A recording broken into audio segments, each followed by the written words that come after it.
winemaking is it's a mixture between art and science, and these guys know exactly what they're doing. But at that level, when you know what you're doing, basically you're just trying to get your best grapes and you're trying to nurture them into the bottle. How does a person answer why something happens? When you look at the findings in different fields, Scant is the part of life in which we live. To attain the highest values. What does it mean to say wine is complex? Like, how is there so much packed into a liquid? Well, I mean, when you describe the quality of a wine, one of the things that you're going to look at for quality is complexity of a wine. What that means is that when you're smelling it or when you're tasting it, you're getting more than just one aroma or one, it's not one dimensional. And often what happens is you come back and what you first smell changes in the glass, and there's a lot of different layers where you're smelling berries and you're smelling this and you're smelling that. And that complexity is a good quality indicator because you're providing something of interest to the consumer, something that they can step away from and come back to. So that's what complexity is. It's how do you get that? And I don't think it is such a complex process. I think if you speak to all the winemakers, the quality wine producers, we've got a thing in South Africa called the Cape Winemakers Guild. Those are the top winemakers.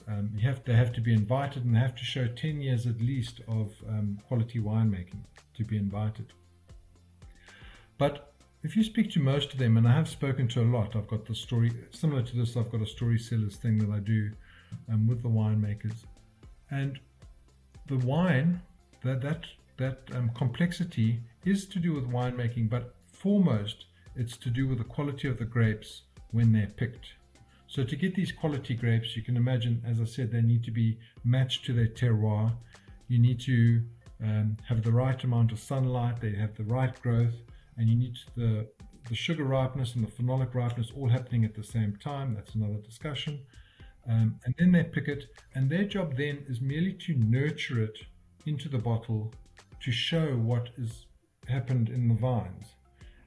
But you can get complexity by adding different grapes from different blocks and picking them at different times so you can get some more acidity and more flavors. A lot of people are experimenting or doing spontaneous fermentation, where they don't inoculate with yeast, but rather they let wild yeasts just go. But there's risks with that.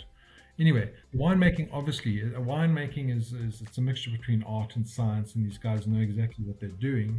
But at that level, when you know what you're doing, basically you're just trying to get your best grapes and you're trying to nurture them into the bottle. It's different to beer making, where they play with different bacteria and yeasts, and they make all of these things. So that for me is a difference. Yeah, I think that's really interesting. That could you say, like, sounds like more than 50% of the work is actually happening in the vine, in the growing part of it. Is that fair to say? Like, I don't know what the percentage is, but if you're making quality wines, let's just put it this way: you can't make a quality wine with bad grapes. Yeah.